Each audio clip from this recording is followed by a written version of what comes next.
Hey folks, last Thursday was the top 3 results show on American Idol. We're now down to the final 2, and Reinhart is not one of them. I was pretty excited about that. I was kind of expecting Lauren Alaina to go home because Haley seemed to have so much support online, but I think it was just a case of her fans being louder, not necessarily that there were more of them. Jimmy Iovine got his little words of wisdom out of the way right at the beginning of the show. Not sure how wise his words actually were, though. He didn't really seem to make a whole lot of sense. About Reinhart, he said, "If the public thinks she got 3 10s last night, she could very well end up in the finale." Well, it was quite obvious that none of her performances were 10s, although based on the weird and wacky Jimmy Iovine grading system, he might have given her 3 10s. Remember a couple of weeks ago when James Durbin had 2 horrid performances, and Jimmy said, "James has been running about a 10 for me, and this week he was an 8.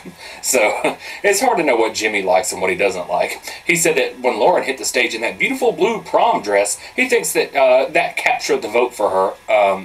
Jimmy, it's only a prom dress if you wear it to the prom. And no, it was not beautiful. It was a hideous dress. I thought it was ugly. If she were to wear that dress to the prom, her date would dump her. Unless, of course, her date was Jacob Lusk in his loud plaid tux. Then Jimmy started talking about what Scotty needed to do to get into the finale. Jimmy, the results are in. It's results night. The votes are in. Scotty has either made it or he has not made it. The time for giving advice has already passed. Then, of course, he predicted a guy in the finale. Obviously, Scotty, since he's the only guy left. Unless, of course, Haley or Lauren got some kind of overnight operation. Next, they dug out some old footage of the top 4 going to the offices of Bad Robot Productions. I guess they didn't have enough time to show it last week, so they could have left it out this week for all I care. James Durbin is gone. Let him rest in peace. Anyway, the top 4 got a sneak peek of a movie called Super 8. Looks like it might be a pretty good movie, but didn't their reaction seem a little bit contrived? They were all jumpy and tense. Who really acts like that when they go to the movies? I mean, I would understand if it was just one of them, but they were all acting like that. And I don't know anybody that does that while they're watching a movie. You know, I get the sense that they were told to act frightened. Then the producer of the movie gave them all Super 8 cameras. I would have said, "Keep your dinosaur camera, buddy. What am I going to do with this old clunker? I can't stick it in my pocket." I wonder what he would have done if they said, "Can I trade this bulky old thing in for a Flip HD?" Next, on to the hometown visits. First up was Reinhart and her trip to Wheeling, Illinois. Poor thing damn near got rained out of her own parade, but plenty of people showed up anyway. Some of them didn't know how to act, though. Haley said, "Thank you for freaking out." I would recommend that to anybody that wants to be on TV. If you get the opportunity to go to one of these homecomings, act as crazy as you possibly can, and you'll probably end up on TV. I thought it was funny that the president of Wheeling, which I guess is the equivalent to a mayor in most towns, pronounced her name Reinhart. I guess she hasn't really watched the show that much. Then Haley went to the racetrack and performed on stage with her family. I guess they're like the Partridge Family or something. Next, the Ford music video, A Day at the Beach with the top 3 singing Smile. Not sure what kind of cameras that was they were carrying around. It wasn't the flip cameras, but it sure wasn't those bulky Super 8, so maybe they traded them in after all. Next was, I don't even know what that was. It looked like Rachel Maddow and a couple of opera-singing boys. Singing in Italian, I think. I think they're called Il Volo or something like that. Of all the guest performers this season, I'm probably least likely to buy a CD from these guys. I like the look on Lauren's face, though, while they were singing. She looked just as confused as I was. Next was Scotty McCreery's hometown visit to Garner, North Carolina. I had briefly thought about going, since it's only like an hour and a half from here, but I had to work that night, and I knew it was going to be an all-day thing, and I really don't want to go to a town that I don't know anything about, because I'd probably just get lost and miss out on all the festivities. I'm still really, though, bitter about Chris Daughtry's elimination in Season 5, because I'd already planned to go to his homecoming. It was just right down the street, and then it was canceled since he got the boot, so, yeah, like I said, if I ever do get the chance to go to one of those homecomings, I am going to act crazy. Oh, I will be on TV. You can bet that. You can rest assured. I don't care if I have to dress in drag and take my shirt off and draw the contestant's face on my fat stomach. So maybe next year that'll end up happening. Oh, Josh Turner surprised Scotty McCreery on stage. That was kind of cute.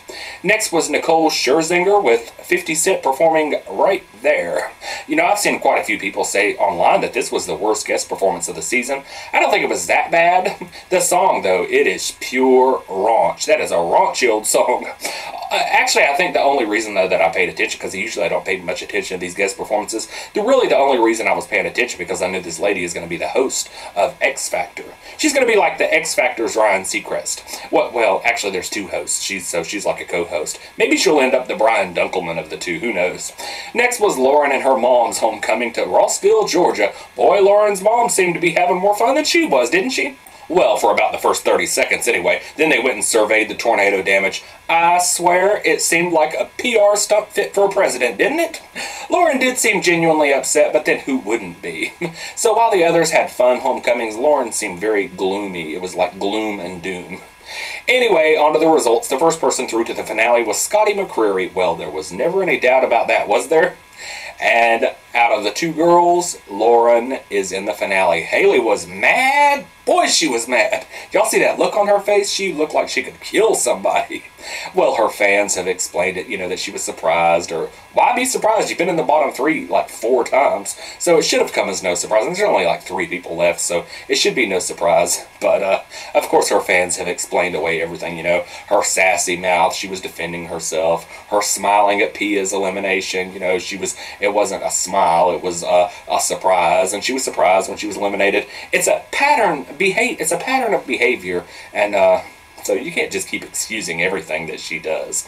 Anyway, she sang Benny and the Jets again, and I guess it was about like the same as it was the first time. She did seem very mad about going home, though. She smiled about it later, and she said in an interview later that she doesn't regret anything because she thinks it's good to take chances. I didn't see where she really took any chances or changed it up that much. It kind of felt like a backhanded way to me of saying, these other kids keep doing the same thing week after week after week. Though, Haley's fans, boy, they are not helping her at all. Now, most of her fans are pretty rational people. Most of everybody's fans are pretty rational people. But of all the contestants this season, she's got the most vicious section of fans, and I think they might be the Glamberts, because it seemed like, well, it was also around the same time that she started getting really sassy with the judges, but around the same time that Adam Lambert tweeted his support for her, she started having this like huge support of fans, but they were very nasty. They're very mean and nasty.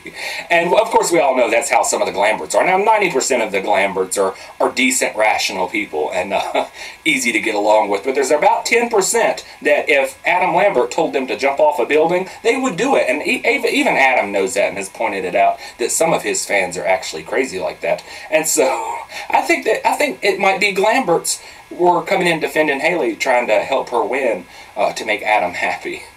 Because I saw a blog one time where, some of the Glamberts, they just came in and gave this blogger hell. I mean, like 200 comments, just vicious and nasty and rude, because the blogger called Adam Lambert American Idol runner-up Adam Lambert and not Grammy Award nominee Adam Lambert. It doesn't make any sense. But Haley's fans are going right down the same path, and it never helps, because when people see all that nastiness online, it kind of turns them off from the artist. So I don't think they're helping Haley. It's the same thing that happened with Clay Aiken too.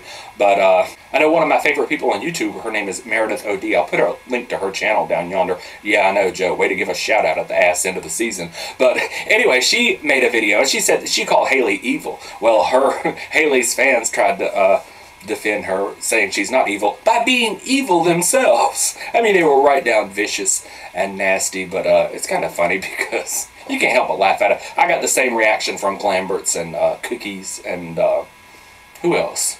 Well, just about everybody. I'm not nice to anybody, but I just can't help it. I'm a very negative person, but that's just the way I am. So anyway, we're down to the final 2. Everybody's complaining about a country finale, but I'm kind of happy that it's Lauren and Scotty because I think Lauren's got the upper hand in this. A lot of people think that Scotty's going to win, but I think it may end up being Lauren. I think she stands a very good chance. Anyway, I've rambled on long enough. I will see you folks tomorrow night.